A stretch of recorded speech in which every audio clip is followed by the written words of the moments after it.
vamos falar de uma introdução bem introdutória aos testes de hipótese. Eu acho que é mais importante entender a ideia do que saber quais os testes aplicar, porque às vezes isso fica confuso na nossa cabeça. Então, uma ideia hoje é entender uma introdução ao teste de hipótese. Então, a gente tem que demarcar algumas definições e alguns entendimentos prévios que precisa ter. O primeiro é que você reporta, você divulga um estudo que você fez porque ele tem interesse para outras pessoas, né? Isso parece óbvio, muito óbvio, mas começa tudo daí. Então, todo estudo ele deve ter uma capacidade de generalização. Ele não pode servir só para mim, né? Então, e a gente tem uma vontade, um desejo de entender como que o mundo funciona, né? Como que são as relações, por que essas coisas acontecem, né? Então, o nosso estudo ele deve ser generalizável ou aplicável a toda a população, né? Por exemplo, eu quero estudar qual o comportamento do corpo humano numa corrida de longa duração, né? Como que o corpo controla a temperatura. Mas não é um corpo, são todos. É isso que eu gostaria de entender, alguma regra básica, algumas relações que podem ser generalizadas para todos os seres humanos, né? Não me interessa uma pessoa super especial que tem algum problema lá que tem até uma regulação diferente. Então, esse é um ponto, né? Que todo o estudo deve ser generalizável. Tem um tipo de estudo que ele tem uma generalização, não chama generalização, é o estudo de caso. Quando eu estudo um caso isolado, porque ele é interessante, na medicina é uma doença rara, é um tratamento inovador que por improvisação eu criei, ou eu quero reportar o treinamento de um superatleta, mesmo que não sirva para todo mundo, é um caso, né? O caso da escola que aconteceu, ele só é publicável também se ele servir de inspiração para outras pessoas. Então, o estudo de caso ele não pode ser generalizado, mas ele mostra um achado, algum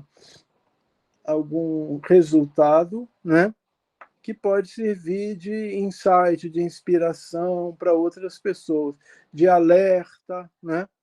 Então, esse é o estudo de caso. Se não for estudo de caso, ele tem que ser generalizável. Então, quando eu quero estender os meus resultados para toda a população, né? É isso que é o início da coisa. Qual o problema? Eu não consigo estudar a população. Se eu quiser estudar todas as pessoas que correm ultramaratona para ver como que é a termorregulação delas, imagina se eu tivesse que estudar todas as pessoas do mundo para poder submetê-la a uma ultramaratona e ver como ela se comporta. Para a partir daí eu tirar uma regra geral. Daqui 100 anos, quando eu tivesse medido toda a população, olha, tem um rapazinho lá na Espanha que nunca tinha corrido e vai correr hoje. Vai lá e analisa ele, né? Então, qual a única solução para isso é estudar uma amostra, extrair da população uma amostra que seja representativa dessa população. Aí tem um outro problema que nós não vamos abordar aqui agora, é como que é, quais são os cuidados que eu preciso ter para fazer uma amostragem, ou seja, para retirar uma amostra da população. Então, ela deve ser aleatória, ela tem várias condições que ela deve ter. Vamos dar só um exemplo aqui, bem caricato, para a gente entender como não deve ser. Eu quero saber a média de estatura dos jovens de Juiz de Fora. Aí eu vou lá no time de basquete, né, do professor Dilson, e meço a estatura de todos os rapazes lá, 30, 40, 50. Então, mostra que a estatura média de um jovem de Juiz de Fora é 1,95 m. Então, está claro aí que eu fiz uma amostra horrorosa, ela não representa a população. Eu deveria medir vários jovens de vários locais da cidade, né? Eu deveria fazer uma amostra assim, bem ampla, em que pudesse estar representado nela vários segmentos da nossa população. Então, a amostragem é uma coisa muito importante. Às vezes a gente não presta muita atenção. Eu vou pegar umas pessoas lá e vou estudar, né? Então, metade do método é a amostragem. No encontro passado, nós vimos da representação de fenômenos em variáveis, né? Se eu quero estudar força, eu entendo que se eu pegar quantos quilos a pessoa levanta no supino, esse valor de 90 quilos representa esse fenômeno que eu quero estudar, que é força, né?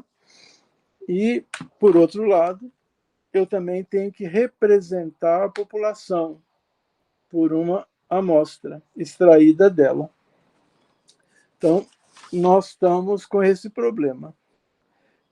Eu quero estudar a população, porque eu quero encontrar regras gerais que explicam alguns comportamentos da população para poder predizer, para poder entender aquilo melhor, mas não consigo estudar a população, só consigo estudar uma amostra que foi extraída da população, né?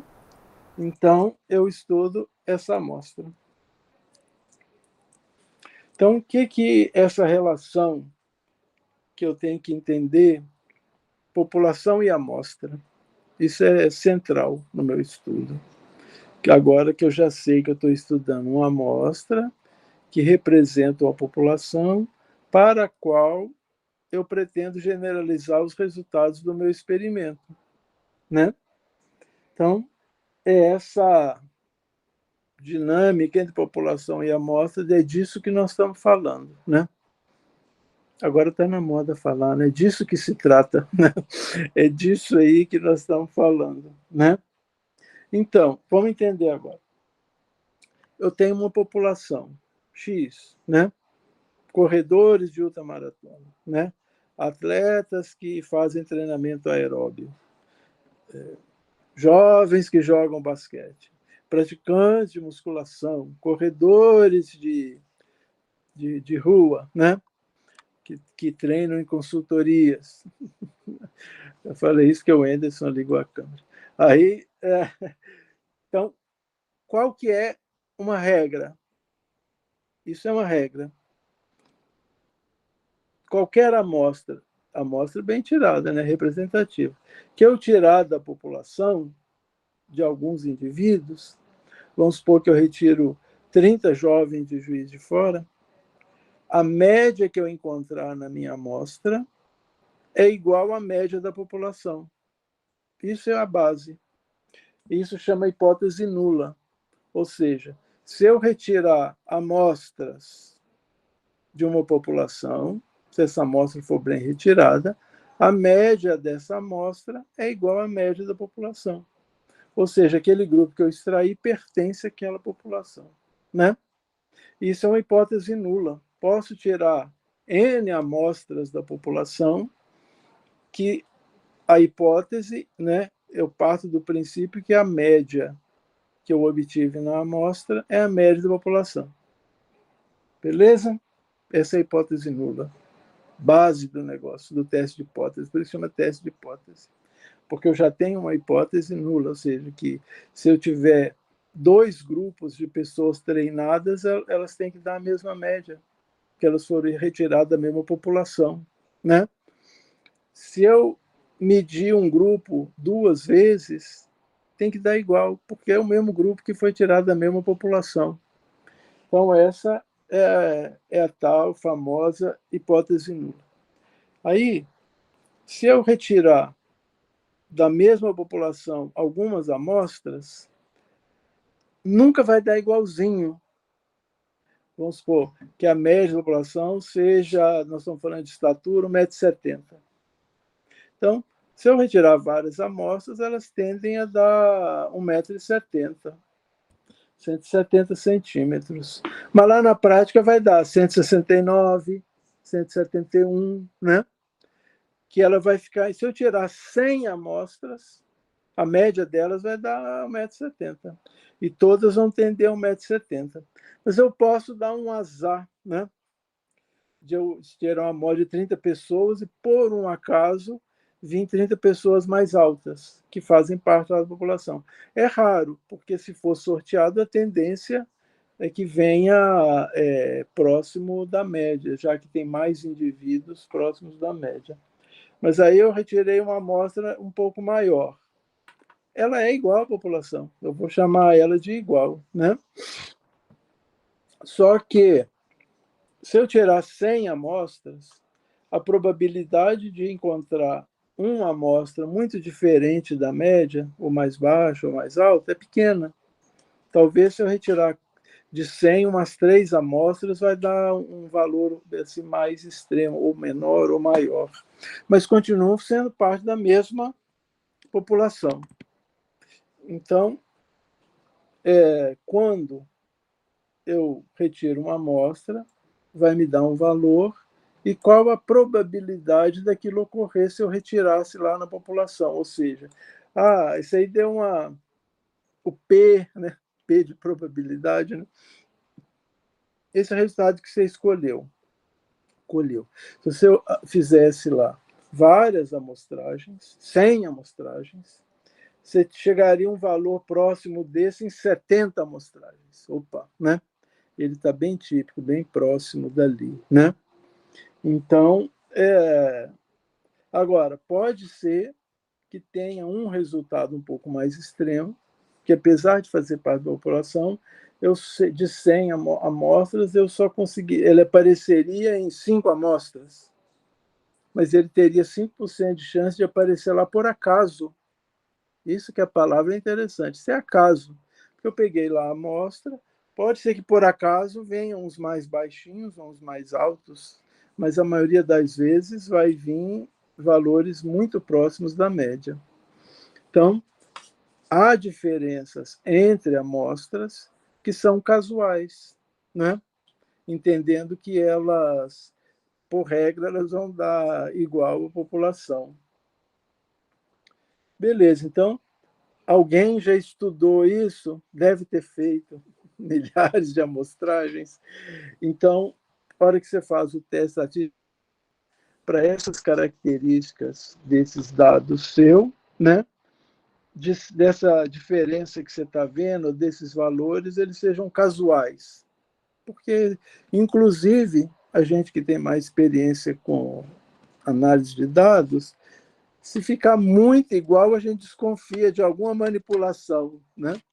Se fica tudo igualzinho, assim, certinho, você fala, opa, tem alguma coisa aqui, né? Que o mundo real não é assim. Então, nós temos a amostragem e variações na média dessas amostras casuais, né?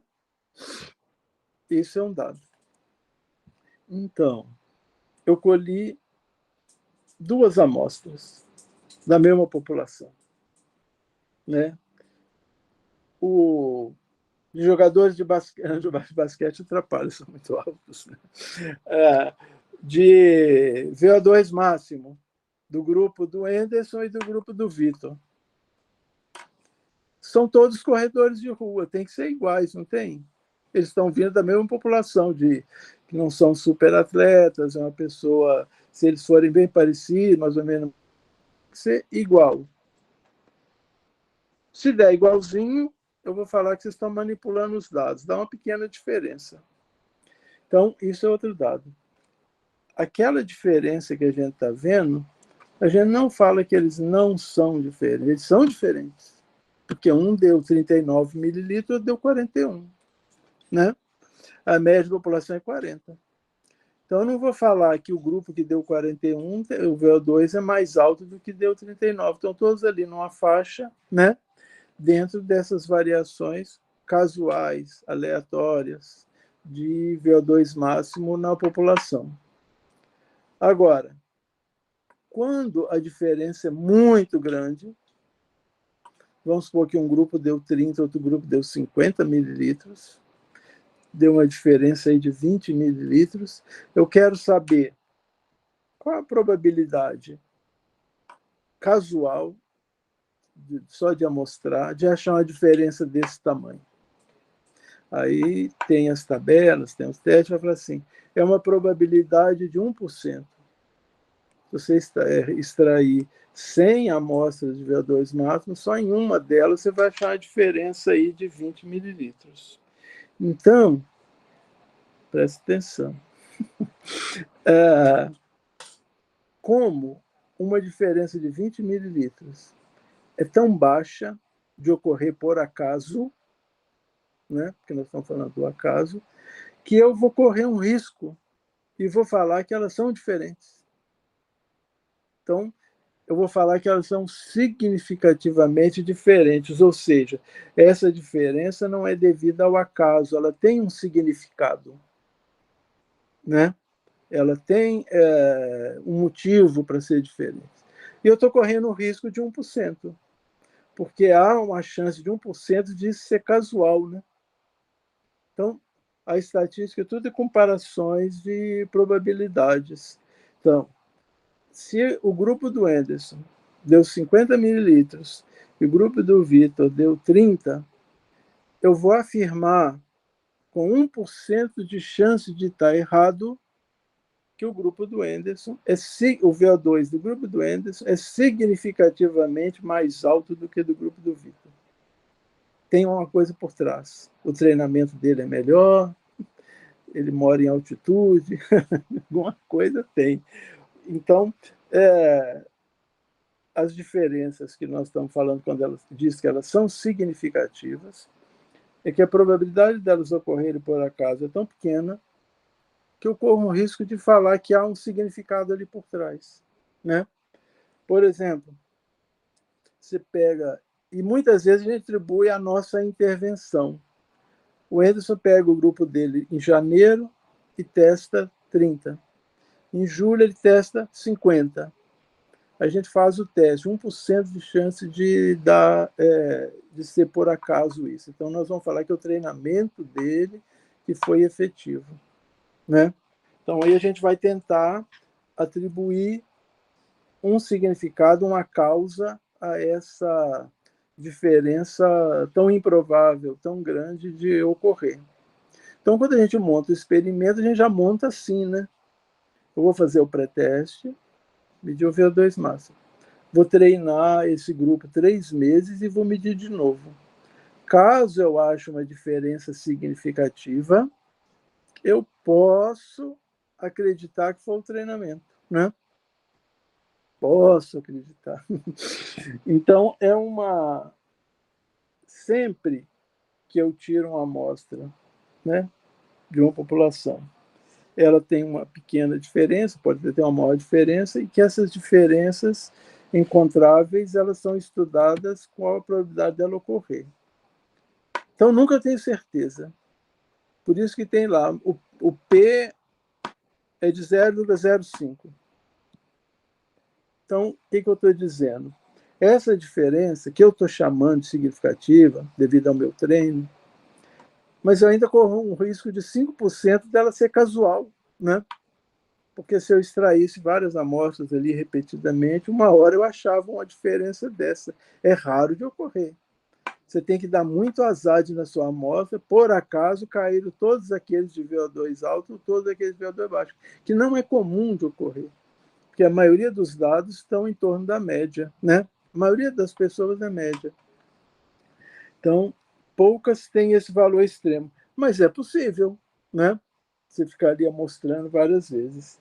Então, diferença, então eu sempre vou falar que sempre está ali que eles são diferentes, está na cara, eu não posso falar que 50 é igual a 30, eu vou falar que essa diferença, né,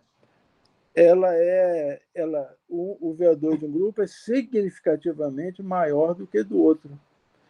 Qual erro que eu tenho ao falar isso, dessa diferença em não ser atribuída ao meu treino e ser atribuída ao acaso? É o P, né? Porque eu fiz um teste lá com o P de 0,05 ou de 5%, que vai falar que eu estou atribuindo a minha intervenção com 5% de chance de estar errado, né?